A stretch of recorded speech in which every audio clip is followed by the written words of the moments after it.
The chicks that you saw up there that were 2 weeks old, they will look like this in a couple more weeks. These are 7-week-old Cornish cross chickens. Every day we come down here, we unhook the water, we hook the tractor up to the front, and it moves a whole hoop house forward. So they will be put on fresh grass. Every day? Every day. They will, because by the end of today, it'll look like, you see how their manure and stuff covers the grass. By the end of the day, it's not really, I wouldn't want to live there. So we move them every day to fresh grass. We feed them. They have feeders and waters in there to where they do get some of that non-GMO feed he was talking about. So our water, if you look at the north side of the pasture and you see 3 buckets, those 3 buckets are on top of hydrants, which those hydrants are hooked. We ran a line from our house to the front of the pasture. And then we have one water line that we hook to the hydrant that goes all the way to the end of this pasture. So it's all, we have hookups every 200 feet, and we have 100-foot hoses. Can pretty well get water to any part of the pasture through that. What happens when those chicks at the house become 3 weeks old, we will bring them down and put them in this house, and then in a couple weeks we'll get another batch, and we will do that 6 times for this year. So that'll be about 3,000 meat birds. We do the meat birds April through the beginning of December. And then wintertime, we're done. The cows move every day as well. So this house gets moved in the morning. That's part of the morning chores. The cows, we make that an afternoon chore. They get moved every afternoon. So if you see where that red little hook is, that will be the next paddock. They will move into that next spot tonight, and they'll be there just for a day. This gives an opportunity for them to get fresh grass, and it gives the grass that they just ate time to grow back. So the cows will go from, like you said, this afternoon they'll go there, and then the next afternoon there, and then the next day they'll go circle around that pasture, and then come back, and they'll make a loop down and back again, and they'll just keep doing that rotation. And because we make the fence every day, we kind of control how much grass they get, so it varies a little bit on how long it takes to make that rotation, but probably like 40 days. So cows are going to come along, they're going to eat that grass, and then that grass is going to have 40 days to then come back and regrow. There's a couple of reasons we do that. One is the parasite cycle of like all 4-legged animal parasites are like 28 days or less.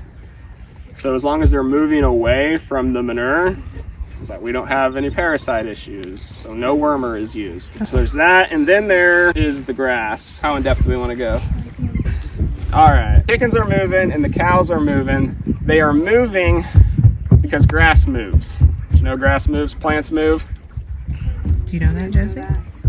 So if we were to take a tree that's growing here in the woods, I didn't know that. and we were to like heat up a section of the trunk with like a heat gun, and then observe it through like a thermal camera, we would see that heat spot rise through the tree at a rate of about 1 meter a minute. So that's the water flow needed to provide all the thousands of leaves with the moisture that they need to photosynthesize.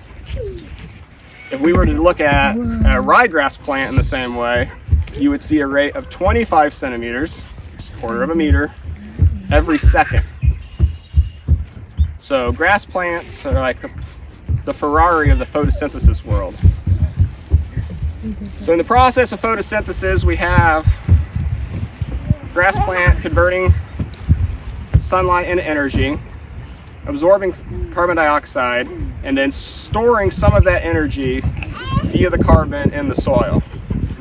So we bring a cow along and he harvests that grass. And then the grass plant will go through about a 3-day period with nothing above the surface is happening. And after that 3 days, a new shoot is going to come up. And that new shoot was that reserve that the plant had put into its roots that's coming up. And that's a highly nutritious bite of grass, but it's also all the reserve that that plant had. So we want to make sure our grazing animal is away when that new shoot comes up. Because if we don't, that's very delicious. They will come back and they will bite that off, and then you've pretty much killed your grass plant. But if you look through here, we have a lot of clover. The reason we have a lot of clover is because we are moving the cow away and letting the clover come back. If we wouldn't do that, they would come back as soon as that new shoot came up, eat it, clover would be dead.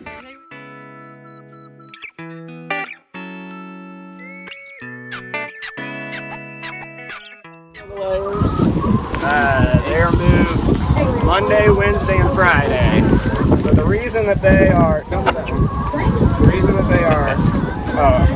that they are right here, right now, is the cows were here 3 days ago. So they are following 3 days behind the cows. The reason that they are 3 days behind the cows is the cows come along, they eat grass, and they drop manure out the back end. And then we have flies come in and lay their eggs in the manure piles. 3 days after that is when that larva hatch. The chickens come in, will tear through those patties. Instead of having a manure pat like this, we'll now fertilize like a 3-foot area and get some pretty awesome eggs. And then you don't have to scoop the poop. Nope, yeah. Don't scoop the poop, and it's about a 30% reduction in feed cost. Yeah. Moving them in this rotation. There's feeders on the back side. So the reason the buildings are shaped like they are, the only thing that the chickens do in these buildings are lay their eggs and sleep. Otherwise, they are outside on the grass. Yes, sweetie. How do they not run away? This is their home, and this makes them feel safe. So they stay here. Like if a hawk would fly overhead, they'd all run underneath this as a protection. So that's why they stay with these buildings, because that's what they know. Yes. How many are there right here? 500. 500. Wow. So the chickens sleep in here. If you guys can get down and look here in a minute. House could hold 250 chickens approximately. They'll all fill up those rafters at night. Same with that building. The floor is mesh, so when they poop at night, it just goes straight onto the ground. We don't have to keep cleaning out the buildings. And then the nest boxes, they are roll-away nest boxes. So they go in there, lay the eggs, they roll down to the bottom, they can't get to the eggs, and it helps them stay cleaner.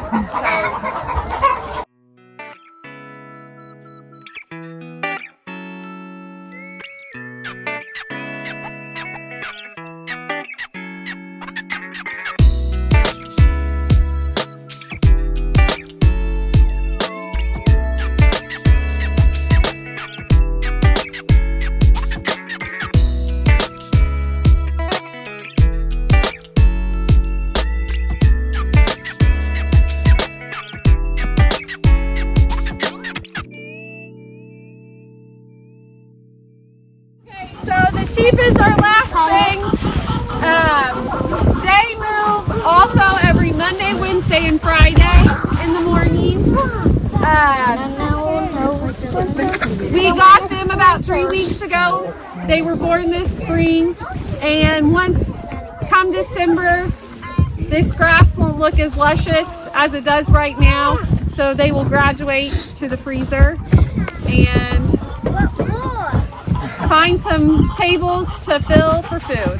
And when the turkeys come down here, they will join behind the sheep and follow them in that 2 rotation. So. Okay guys, I want to thank Matt and Leah for inviting us out to their farm, Abundant Pastures, and they're going to tell you where you can find them. They have Instagram, they have a website, right? So go ahead and tell us where we can find you at. You can find us at abundantpastures.farm. Instagram or Facebook. And if you go to abundantpastures.farm, you can pretty well see what our store hours are, where you can pick up product of ours at farmers markets and things like that. So they're a regenerative farm. They do all pasture meat. So that was a farm tour. Great day for a farm tour. Nice weather. All right. So what is your favorite part of working here at the farm? Like, what's your favorite? Is it the cows, the chickens, It's probably just being able to work with our family as awesome. a unit. Yeah. Awesome. Yeah. What's your favorite part? Well, now if I pick anything else, I sound bad. No. I really like moving the cows every day. Yeah. It's just, it's really cool to me that you can turn grass into ribeyes. That's really There neat. you go. That's awesome. All right, guys. Thanks for watching. We'll see you next time.